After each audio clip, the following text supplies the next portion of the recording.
அல்ஹம்துலில்லாஹ். அன்புக்குரிய சகோதரர்களே, பாஜகவில் கிரிராஜ் சிங் சொல்லி ஒரு அமைச்சர் இருக்கிறார். அவர் சர்ச்சையான பேச்சுகளுக்கு பெயர் போனவர்.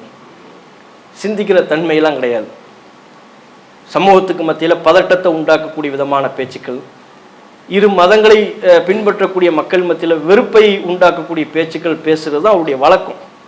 தொடர்ச்சியாகவே அவரை இது போன்ற பேச்சுக்களை பேசுவதை வழக்கமாக வைத்து கொண்டிருக்கிறார். அவர் என்னென்ன பேச்சுக்கள்லாம் கடந்த காலங்களில் பேசியிருக்கிறாருன்னு பார்த்தீங்கன்னா அதை சொன்னால் தான் விளங்கும். இந்தியாவினுடைய மதிப்புமிக்க நபர் கோட்சேங் அப்படின்னு சொன்னார் கடந்த சில மாதங்களுக்கு முன்பாக. அப்போது போன முறையும் அவர் மத்திய அமைச்சராக இருந்தார். அப்போ அவர் என்ன பேசினார்? காந்தியை கொலை செய்த, இந்தியாவின் தேச தந்தை என்று போற்றப்படுகிற காந்தியை கொலை செய்த கோட்சேவை அவர் எப்படி மக்கள் மத்தியில் முன்னிலைப்படுத்துகிறார்னா இந்தியாவின் மதிப்புமிக்க நபர் கோட்சேன்னு சொல்லி சொன்னார். உடனே எல்லோருமே கண்டித்தார்கள். இப்படிப்பட்ட பேச்சுக்கு சொந்தக்காரர். அது மாதிரி தன்னுடைய தொகுதிக்குட்பட்ட நபர்களை மக்களை போய் சந்திக்க போகிறாங்க, மனு கொடுப்பாங்க. ஒரு அதிகாரி போனால், ஒரு எம்பி போனால், ஒரு அமைச்சர் போனால் மக்கள் மனு கொடுப்பாங்கல்ல. மனுவை வாங்கிட்டு என்ன சொல்லணும்? இதை நான் கவனிக்கிறேன் பார்க்குறேன்னு சொல்லணும். மனுவை வாங்கிட்டு என்னமா சொன்னார்? எதுக்கு ஏண்டையெல்லாம் மனு கொடுக்குறீங்க? நீங்கள் சொல்லி எந்த அதிகாரி கேட்கலையோ அந்த அதிகாரி மண்டையை உடைங்கன்ட்டார். யார்?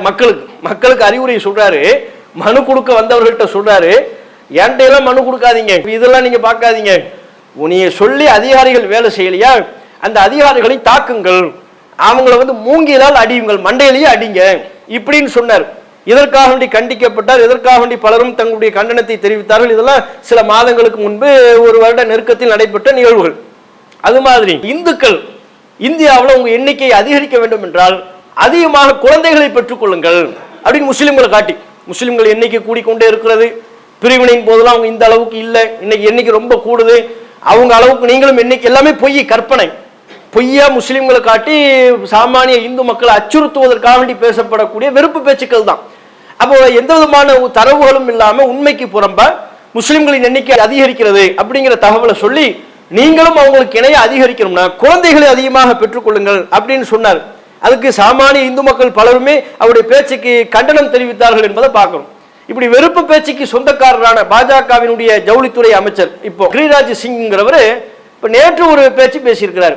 என்ன? பத்திரிகையாளர்களை சந்தித்து பேசும் பொழுது 1947 இந்தியா பாகிஸ்தான் பிரிவினையின் போதே இந்தியாவில் உள்ள எல்லா முஸ்லிம்களையும் நம்ம பாகிஸ்தானுக்கு விரட்டி இருக்க வேண்டும், அது நடக்காம விட்டது தப்பு, முஸ்லிம்கள் எல்லாருமே பாகிஸ்தானுக்கு விரட்டி இருக்கணும், முஸ்லிம்கள் ஒருவரையும் இந்தியாவில் நம்ம அனுமதித்திருக்க கூடாது, எல்லாரையும் அன்னைக்கே நம்ம பாகிஸ்தானுக்கு அனுப்பியிருந்தோம்னா இப்ப இந்தியாவின் சூழலே வேறு, இந்தியாவில் இப்ப இருக்கக்கூடிய நடப்பே வேறாக இருந்திருக்கும் அப்படின்னு பேசுறாரு.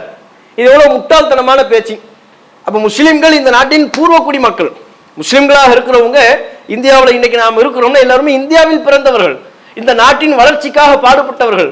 நம்ம முன்னோர்கள் எல்லோருமே இந்த நாட்டின் சுதந்திரத்துக்காக ஆங்கிலேயனை விரட்டுவதில் நம்மை யார் இன்றைக்கு விமர்சனம் செய்கிறார்களோ அவர்களை விட பன்மடங்கு அதிகமாக ரத்தம் சிந்தியவர்கள், உழைப்பு செலுத்தியவர்கள்.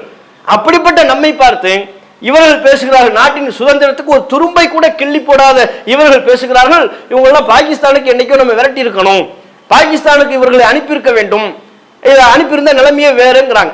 இது முழுக்க முழுக்க அரசியல் சாசனத்திற்கு எதிரான பேச்சு. அதுவும் ஒரு மத்திய அமைச்சர் என்கிற பொறுப்பில் இருக்கிறாரு, தன்னுடைய பொறுப்பிற்கு தகுதி இல்லாத பேச்சுக்களை பேசுகிறார். இது இன்னைக்கு நேரத்து இல்லை, தொடர்ச்சியாகவே இது ஒரு பொழப்பா வச்சிருக்கிறார்.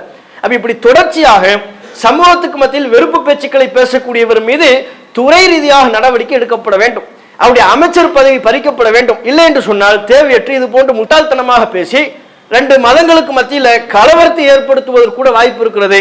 இதை உரிய அதிகாரிகள் கவனத்தில் கொண்டு தகுந்த நடவடிக்கை எடுக்க வேண்டும் என்பதை இந்த நேரத்தில் ஒரு தகவலாக சொல்லிக் கொள்கிறேன். வாஹிருதாவானா அல்ஹம்துலில்லாஹி ரப்பில் ஆலமீன். அஸ்ஸலாமு அலைக்கும் வரஹ்மத்துல்லாஹி வபரகாத்துஹு. இஸ்லாம் மற்றும் சமுதாய செய்திகளை அறிந்து கொள்ள தமிழ்நாடு தௌஹீத் ஜமாஅத் யூடியூப் பக்கத்தை உடனடியாக சப்ஸ்கிரைப் செய்து கொள்ளுங்கள். மேலும் பெல் பட்டனையும் கிளிக் செய்து கொள்ளுங்கள்.